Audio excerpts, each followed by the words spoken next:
Hey, welcome to Film versus Movie, the podcast where we debate the cinema you hate. I'm your co-host, Belton Delane Facey. And my name's Chris Scher. And on this podcast, we watch the films that have been slandered, desecrated, and forced to learn science from Mark Wahlberg by public opinion.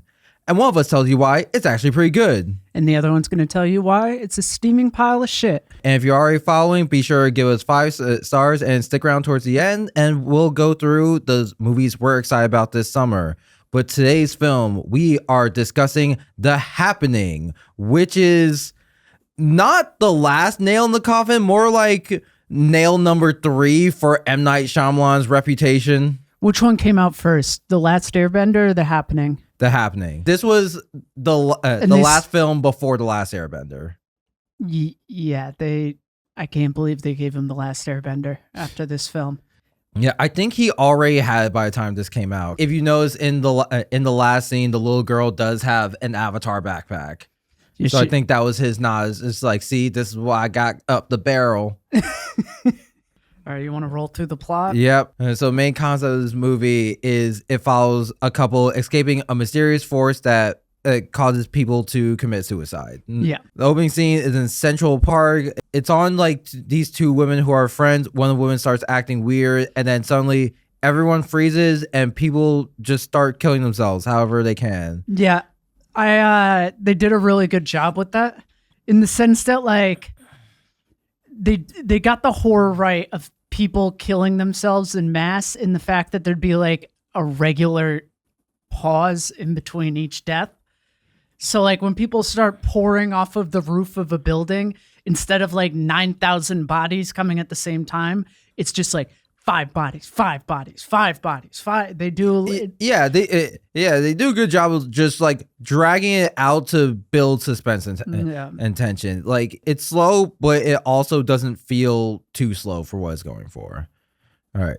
So after that, we cut to Philadelphia, where science teacher Elliot and his wife Alma catch a train out of town with her friend Julian and Julian's daughter Jess. I feel like you skip past the part where the high school teacher tells his best friend that he got into a fight with his wife, and then the best friend's like, oh yeah, your wife doesn't fucking love you. Your wife, oh, that piece of, she was crying on her wedding day. Yeah. That's not happy wife behavior. Like, yeah, I feel like Julian is that friend who just never liked Alma. You ever have a friend who's just dating someone you don't like, and you're just like, I hope you break up with them soon, and then you get married? It's just like, damn it, we're stuck with them. I don't want to invite Alma on vacation. Okay, they really missed. They could have done the funniest thing where, when they're on the train and the best friend is calling the wife who ended up in Ithaca or wherever, he calls the wife, and then there's like a little bit of whispering, and then he's like, no, the wife isn't on the train with us. You just hear whispering, and it's like, yeah, she's really a cold fish, doesn't love him at all. Like, probably thinks this whole situation is great because it might get rid of her husband. Like, it's like when men got drafted and like people are secretly hoping some of them don't come home. Yeah. But yeah, they're on the train out of town. The train suddenly stops in this small town because they lose contact with all the signals in other stations. While in the small town, everyone's just crowded in this diner, and on the TV, on the news, they see that they are in the danger zone for whatever is going on. Elliot and Alma find drivers going further into Pennsylvania that they can hitchhike with. Julian decides to go back to Princeton where his wife is, but he leaves just with Elliot and Alma in a very dramatic way. Straight up like looks Alma in the eyes, just like, don't take her hand if you don't mean it. I wish Alma had been like, yeah, I'm not the one abandoning my fucking daughter.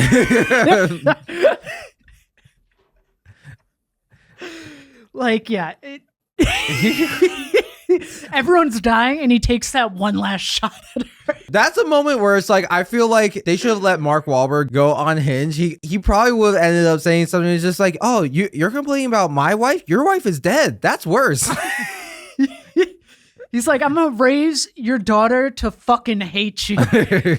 Yeah, so the people, Ellie and Jess, hitchhike with their nursing men. So they stop by their plants and give their spiel about how plants have consciousness and their own defense mechanism. They eventually join other people when they're kind of cornered on the road with nowhere to go. They eventually figure out that this force just attacks large groups, and it's done by the plants. From the larger group, they separate into smaller groups. They end up with 2 teenage boys, but when they approach a house to try to get in, the owner shoots the 2 teenage boys dead. They run off. The 3 of them then come across Mrs. Jones, who's just this old lady in front of the house who lets them stay overnight, cooks them dinner, but is also super paranoid. She can't decide how she feels about having guests. Yeah. At one point, when they walk up, she's like, howdy, I guess I might as well cook you dinner. And then they're like, hey, can you pass the rolls? And she's like, you're gonna steal from me. You're gonna steal from me. I should kill your kid. Like, yeah, like she acted like cooking them dinner was just like the law you do when strangers come to your house. She didn't want to do it. She was just obligated to do it. And then she complained about it the whole time. yeah. But the next morning, Mrs. Jones is infected, and so they take that to mean, oh, now individuals are targeted because she was alone. So Elliot locks himself in a room. Alma and Jess are in this like separate outhouse. It was a shed that they dug a pit under, and it was used as like a fugitive space for runaway slaves. Yeah, that's how they explain in the movie. They also usually explain like there are tubes where you can communicate between that shed and the house. So Elliot is separated from Alma and Jess, but they're still able to talk. And they decide to just accept their fate and be together. But then they found out the infection randomly stopped. And so they're fine. 3 months later, they're raising Jess. They find out Alma's pregnant. And the final scene of the movie, we cut to Paris, where people start acting weird like how they did at the beginning of the movie. This is a little. Have you seen the movie Oculus? No. Okay, the whole premise is there's like a haunting, and then 2 people set out for like empirical evidence that there's the haunting, and it's very odd and specific, and they work their way up to make sure that like what they're seeing is objective truth. And I just like want that movie, but about the plants. Like I want this to go on for like another month, and then they just like take a bunch of plants in a room and they keep putting people in there and like seeing how they try to commit suicide. So they're like, all right, the plants have led them to commit suicide. There's no obvious way to commit suicide. How are they going to get it done?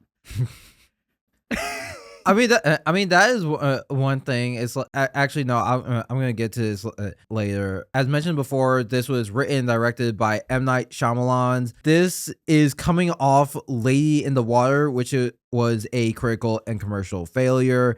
So he actually had a hard time selling the script for this. He had to take it to various people and studios to have meetings to rewrite it. He finally sold it in March 2007.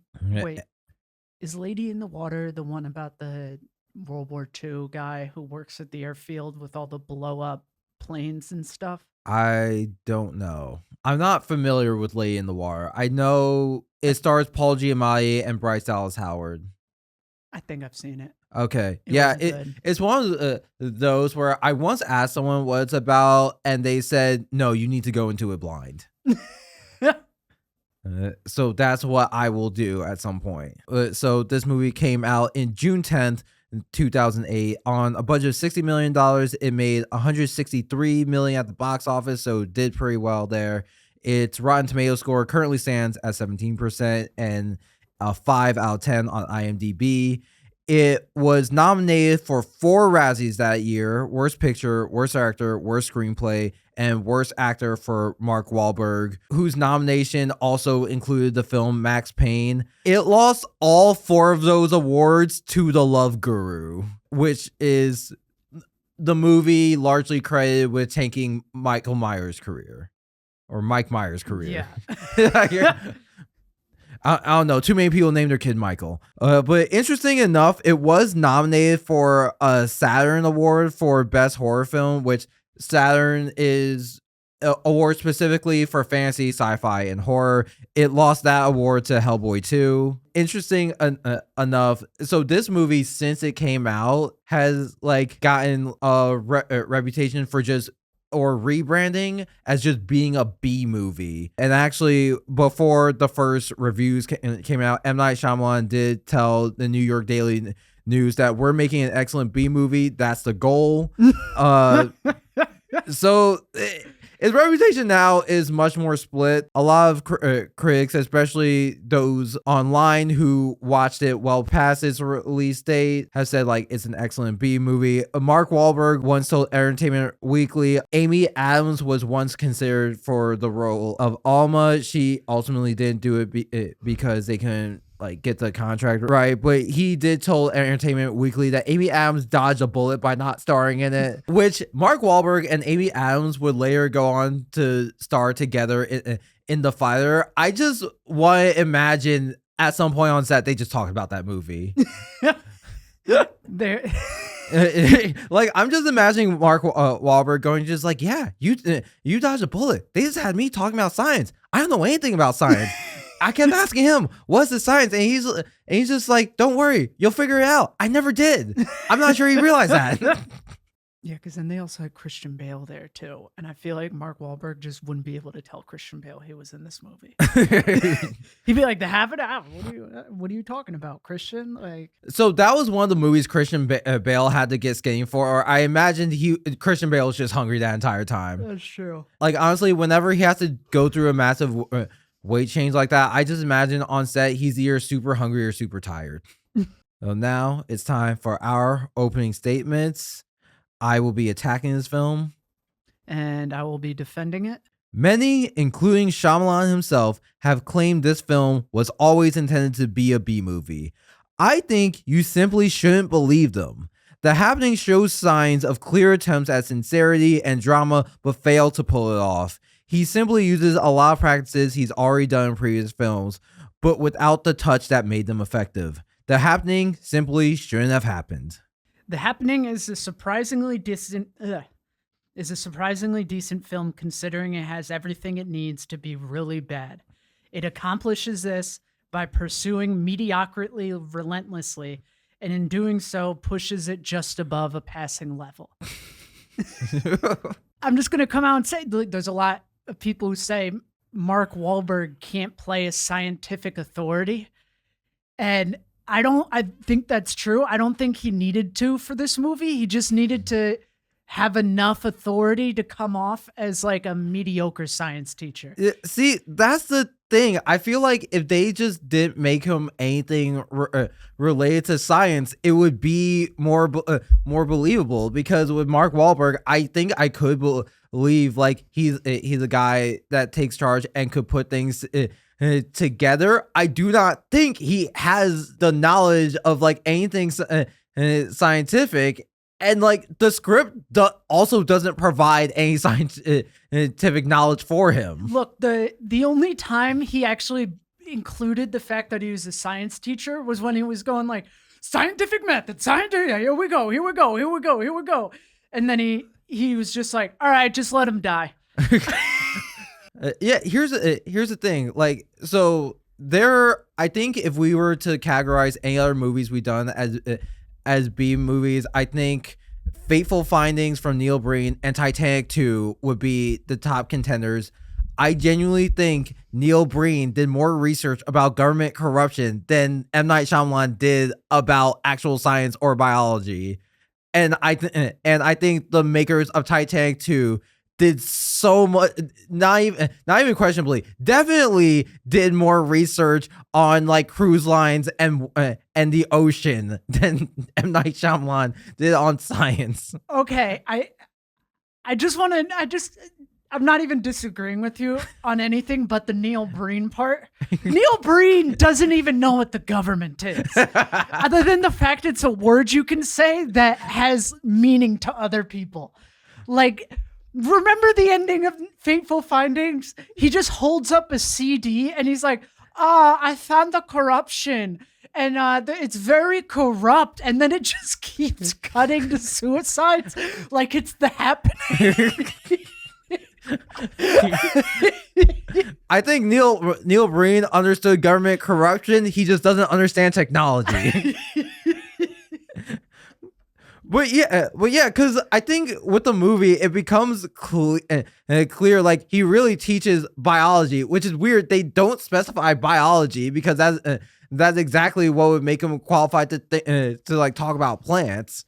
But he never talks about plants. No, I think they did a decent job of just being like, oh boy, who's like someone that on paper seems like the person you want, but in reality doesn't have much more else to offer than the basic person. And it's like high school science teacher. And then Mark Wahlberg played it just perfectly. I don't know. He played a high school science teacher whose students fail. They're like average students. They're average. They're fine. He's doing a fine job. It's a public school. Like he's got so little resources.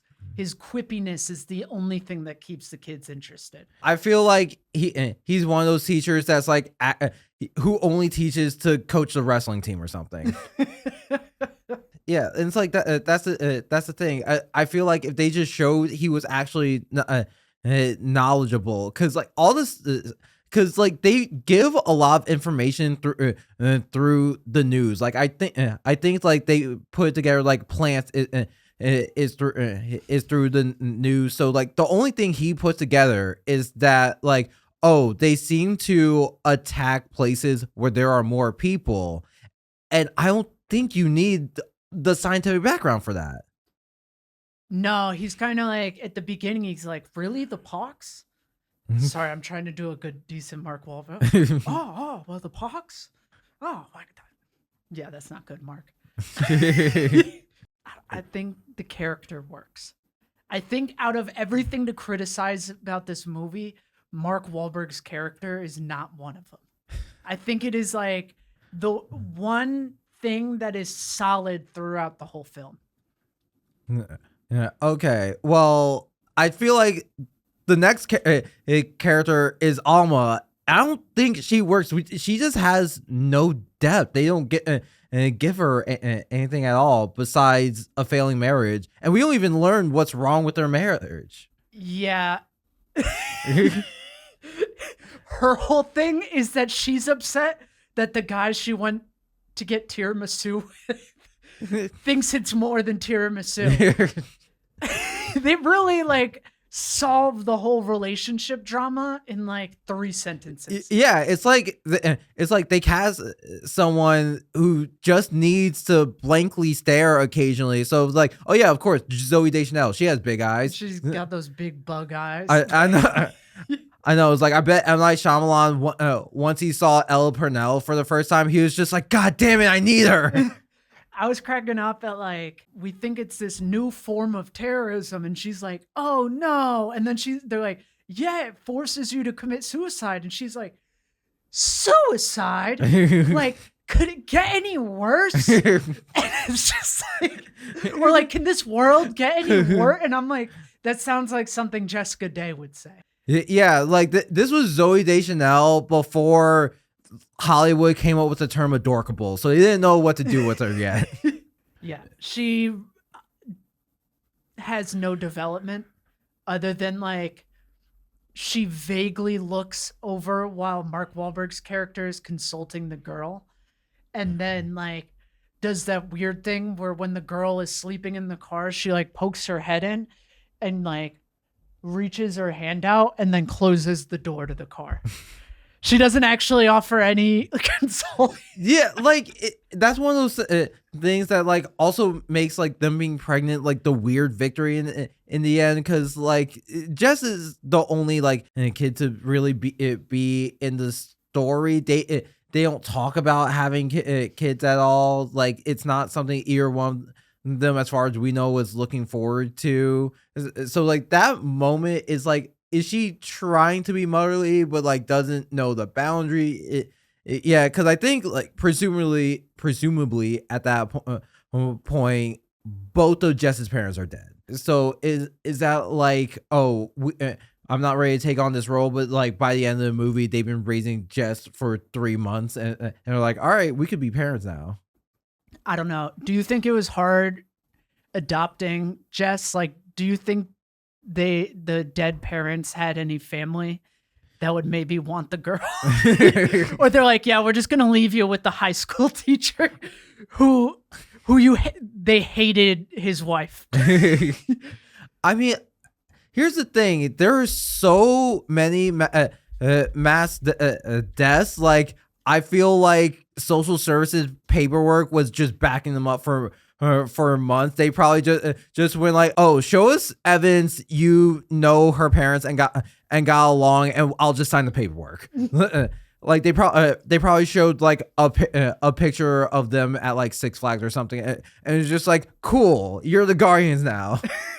I'm just imagining like it turns out that the best friend had a will, and in the will it turned over custody of Anna to them, but it said like, and we turn over custody of our daughter to Mark Wahlberg and his bitch of a wife. Yeah, I really thought the best friend was gonna make it out. Like when he hit the ground, I was like, oh, I don't think he's gonna commit suicide. I thought he would just like power through, but yeah, committed suicide. Yeah, which also, like, I have to ask, what would you say is the message of this movie? Vague environmentalism. That's why I think the two kids getting shot was so jarring. Because the whole thing is environmentalism, and then you're just like, they shoot a black kid in the head, and I think they're in the South, in like a rural area. No, they're in Pennsylvania. They're in rural Pennsylvania. It's basically the South. Yeah, that Pennsyltucky area. But like, yeah, I think the general vibe is like taking care of our environment. See, the thing is, I don't get that at all, because at no point are they like rewarded for taking care of the environment. They're actually just rewarded for avoiding other people. No, they're being punished for not taking care of their environment. I mean, you could see that in the grand scheme of things, but like the way we see this force work, it seems to like specifically target people. They figure out like, oh, if we're in larger groups, we're more likely to be targeted. So it just rewards them for avoiding other people, and like they continuously kind of like get in trouble when they're around other people, like when the teenage boys get shot, and then like as they're getting away, they see the larger group get affected, and with like, you know, the army guy that shoots himself, there's that other person who later just has a tractor run over them. Lawnmower. Yeah, which it feels like a weird message to say like, hey, you're better off alone. Okay, but that could also be seen from the perspective of like all of those scenes, while they did involve other people, also involved some industrial facet to them. So the opening one, a park, while filled with trees, is also just like this weird blip inside of like a metropolitan area. So like you have the city. The city is like the biggest affront to nature. Then you have the train. The train is another affront to nature, but it scales it down. Then you have the small town, another affront to nature. So then they get into cars, which seems safe until you realize, oh, okay, it's not that safe, because then the friend gets killed. And then you're like, all right, well, you could always walk on the roads. You're like, oh, but the roads are also an affront to nature, because ultimately you had to kill trees to carve through it. They essentially carve through the forest until you end up like into the loner woman who just lives alone. And I think that's where the message starts to break down. Okay. So small towns are a affront to nature, but not like a woman who lives in a small town. I don't think she lives in a small town. She lives in complete isolation. Oh, okay, but also like the group with the army guy, they were just in the middle of a field walking on their own 2 feet. Belton, what were they do? Why didn't the first group get killed? Because they went back to their car for their bullshit belongings, and it was an affront to nature. See? Bigger group went back to their cars, touched down into that human kind of technological environment destroying. Okay, but then why is this force just randomly stop? Well, that's what I said. It broke down in the end. They needed a way to end the movie without like everybody dying. They should have just killed everyone. Like if that's the message they're going for, like everyone needs to die. I kind of wish it had ended on just like a bunch, I don't know, like a Fox News type news show but it's like it's Republican senators coming on and they're just like, we're going to cut down every tree in America, asphalt coast to coast. But yeah, I think it's environmentalism. I think that's kind of, they sort of describe exactly it's going from like the way humans impact the earth, both on the largest scale, all the way down to the smallest scale, where it is both the way that all of humanity affects the earth down to how the individual affects the earth. Okay, my problem with that is that they attempt to like explain too much. Like I feel like I would buy that if we didn't get like all the news clips of like the different scientists coming on and explaining it further and further, like because like when that comes into it, then it just stops holding up. Because realistically, all right, let's say plants can communicate to each other. That grass in the field of with just like acres of open space, you think they're talking to the trees in the big city just like, oh, humans are dangerous? Like, no, humans pose no threat, because like also like grass getting harmed and stepped on is part of nature. Belton, the biology degree of yours is showing. That is not an issue I had with this movie.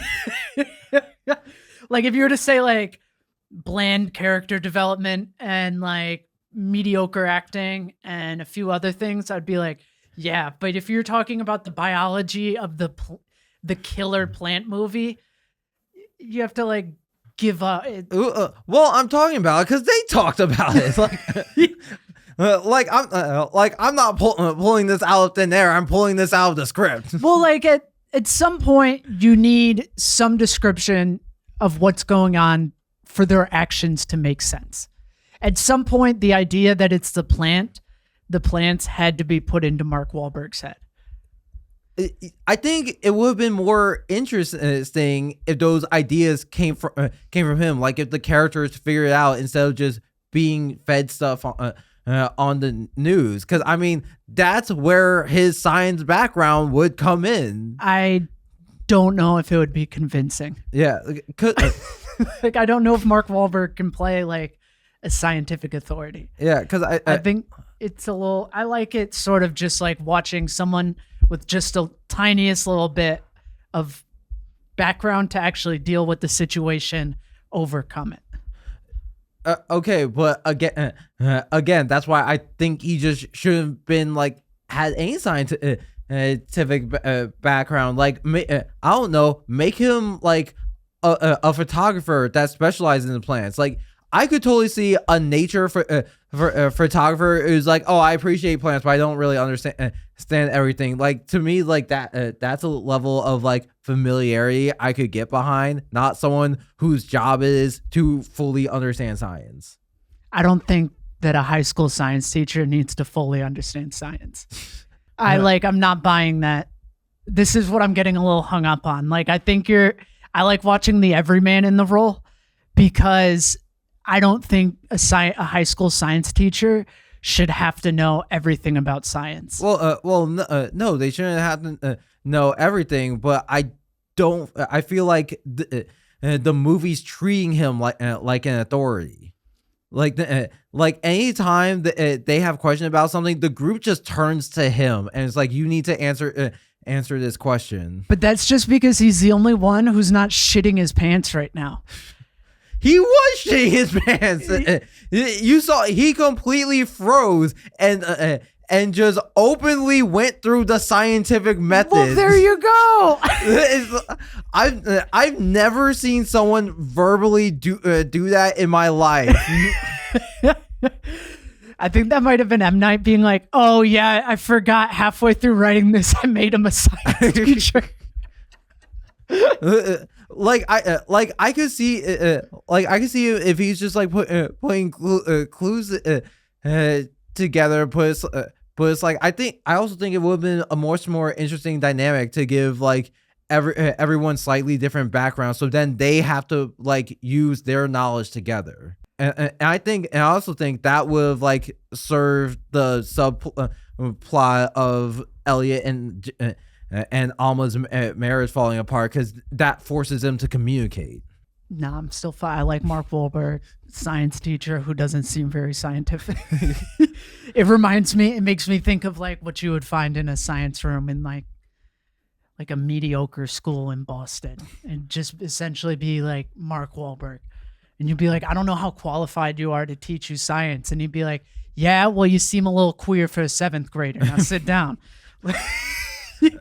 See, and like that's something like they could have leaned into, because I think everyone's had that one teacher that seemed to like be proud of the authority they have over 15-year-olds, and it's just like, you have a degree, why are you like this?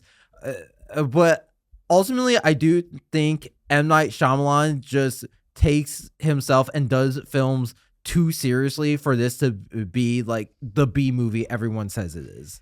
I don't know. There was like a minute and a half of Mark Wahlberg talking to a plant, only to find out it's a plastic plant, and then to comment on the fact that he's talking to a plastic plant. That's kind of B-level-y. Yeah, like that. That's B level, but then like so much other parts of the film like seem to be taken seriously.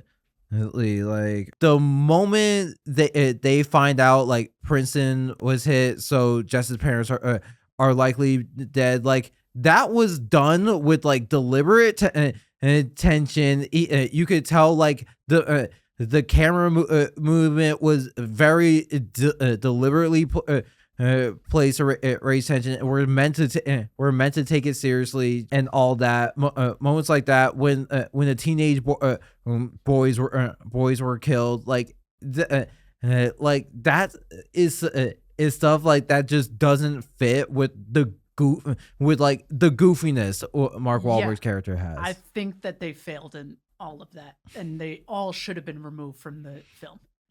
I hated the kids getting shot in the face. I thought it was dumb and cheap. I thought it was just a cheap thing to do. Like, if you're gonna kill 2 teenagers, children, it should be more meaningful than like, oh, well, guess we'll go try our luck with the next lady. Oh yeah. So I agree. Yeah, I think you're right about that. Yeah, because I think the rule is like with kids and pets, if either one of them dies, you can't come back. Yeah, and it's just like they did that scene so weirdly. So they open up on Mark Wahlberg milling around with the 2 people. Then Zoe comes up and is like, "Hey, this woman has a friend at Princeton." Then they go back down to the pile.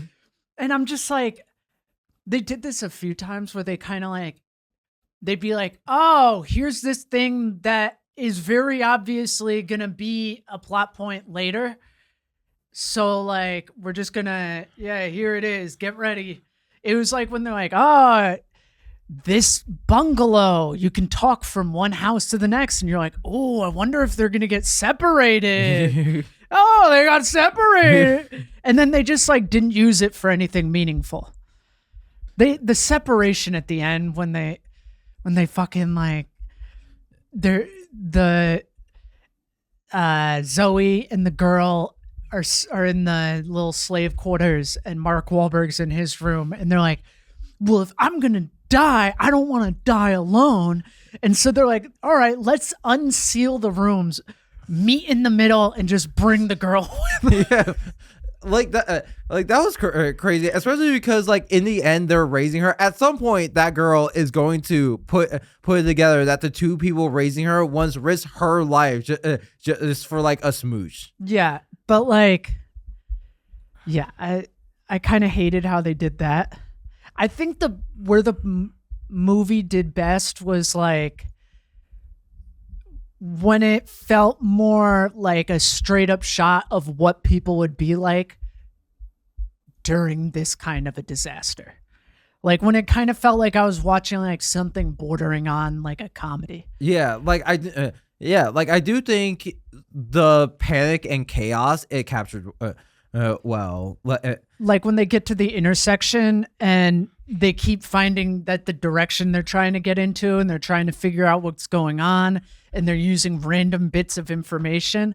Loved all that. Yeah, yeah, because I think like that was probably done like when they're in that diner and the map on the news that shows they're in the zone, everyone just suddenly leaving. It's like, okay, I could see that happening. When they're watching the lion rip that guy's arms apart, or rip the guy's arms off in the diner on a phone, not watching the lion in the diner rip someone's arm off.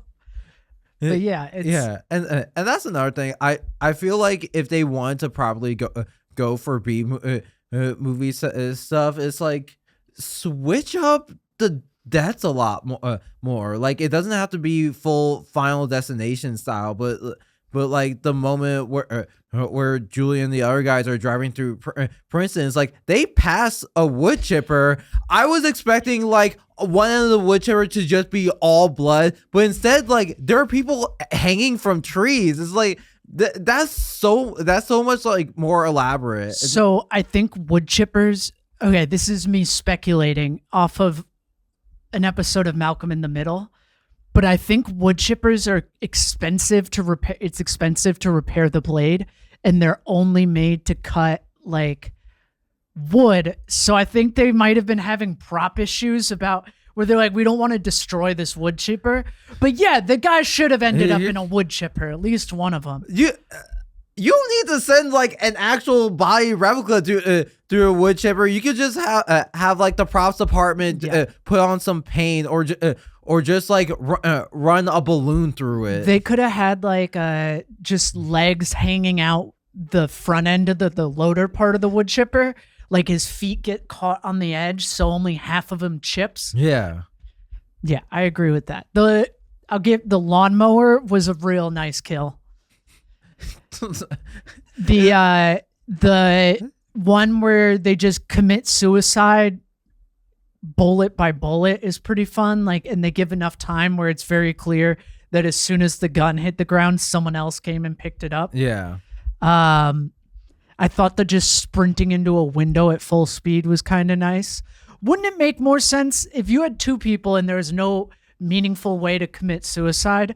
Would they mutually kill each other? You get what I'm saying? Yeah. Do you think they just like beat the crap out of each other in like perfect sync until the last punch on each, like Rocky style? Or they just like headbutt each other until there's enough brain damage. Yeah. I wonder if anyone like woke up like they accidentally failed to commit suicide.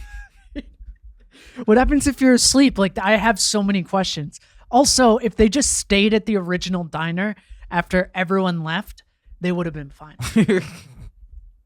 All right, you want to get into three things? Yep.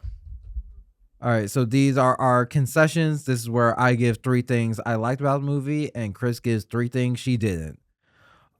So the first thing I will say, a lot of the parts were funny. Like I still don't believe this would be a movie, but like there were definitely lines delivered like it was like one of my favorites when the woman they're saying what goes like, "You trying to steal from me?" Mark Wahlberg goes, "What? No." Like Mark Wahlberg read every line like there was a question mark at the end. But admittedly, when you're in like a tense situation and you're uncomfortable, like that is how I might respond. Like if someone's like, "Hey, what are you stealing?" I'll be like, "What? Nothing. Like, what are you talking about? Like, let's keep it chill, buddy." Like there's time I work in a homeless shelter, and there's times where like you have to take this approach, and you're like, "Whoa, like you have big emotions right now. What do we do with big emotions?" like you're just watching yourself to not escalate the situation. Yeah, like that's. You're like, "I'm sorry I insulted you." It's like, I don't know. The acting is bad, even if I think it works. Like, what I feel like works is like this flat performance a little bit. I just think it works, but also if you don't like the movie, then it's just bad acting. So like I can admit some of their acting is very flat, including Zooey Deschanel. Yeah, I mean, I feel like some of it is like they just had so little to work on. Yeah. Next, I think using the wind as the visual motif for this force or disease was really smart. It is very visual and also works on a lower budget. So, because I think like when dealing with plants, your options are kind of limited. They could use like pollen, but then that becomes hard to pull off consistently. Yeah, I thought they did it like a few too many times. Like I liked when they were running from the wind. I thought that was interesting. But then I think they should have just like kind of kept it at that because the wind was blowing the whole time. Yeah. Yeah, that is one thing on that set. It's like if it's windy at all that day, it's just like, all right, do you just not shoot, or do you just like get giant V-boards to block the set? Do you think like they had to move the whole camera setup around? They're like, "Oh, okay, the wind's blowing this way," and they're like, "All right, everyone, quickly on your cue, start running." Zoe is a non-existent character, or Zoe's character. Her main personality traits are her big sorrowful eyes. Like the whole drama. I think this goes on the whole her whole character was supposed to be like the drama between her and Mark Wahlberg, but there just wasn't enough time for it. Yeah. So it just came down to like her being like, "I only went for tiramisu. I swear it was just tiramisu. But I was thinking of you." Like, yeah, because I think the cliche way to do that is just to give her a moment where it's like, "You know why I went out with tiramisu? Because you didn't respect me, yeah. And like as cliche as that would have been, I think it would have worked better. I think it would have been funny if while the best friend was there, she just kept pitching splitting up.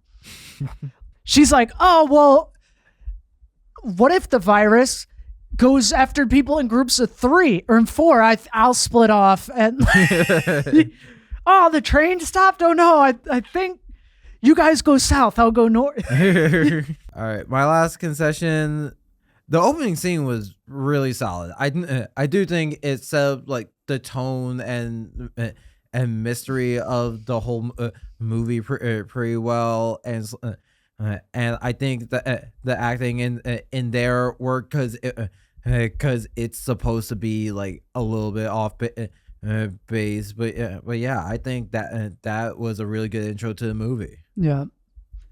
The dramatic moments were forced and took away from the best parts, like the kids getting shot in the head, the like the call to Princeton. I thought all of them were dumb, and it should have just been like, as soon as the parents left, they're assumed they're dead, and like just like don't kill people off, and like just have the antagonist be the antagonist, and it's the trees. Yeah, and I feel like if the movie just is stuck with the perspective of Elliot and Alma, would have been better off. Because like I could see like like when they get the phone call from Princeton, like we don't need the full drag out phone call with the woman and her daughter, and I think something could just been like.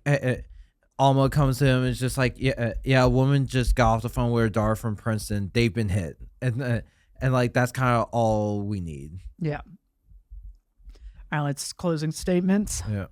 M. Night delivers another shocking twist. A C-level film that delivers B-level quality. That's my closing statement. All right. Let this be a reminder, B-movie status isn't simply an excuse to make a bad movie. Like any other genre, it still requires an attention and understanding of your audience that The Happening lacks. If you want to have fun, you easily can, but that won't stop this from being M. Night Shyamalan's nail number 3.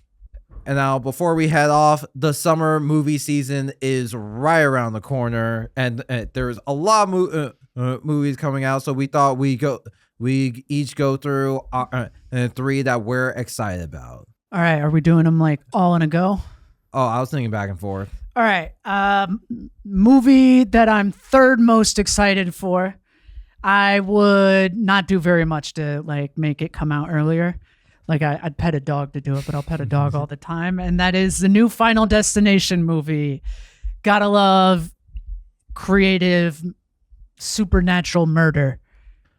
Yeah. Honestly, Final Destination is one of the few franchises I think they could just keep doing them and just keep giving new movies to different writer director teams. Yeah, that'd actually be a lot of fun. Yeah, like I think that would be a fun concept, and it could be like a good intro to Hollywood for rising directors. What about like a Scorsese movie about a real gritty detective drama trying to investigate these deaths, only to find out that it's nothing?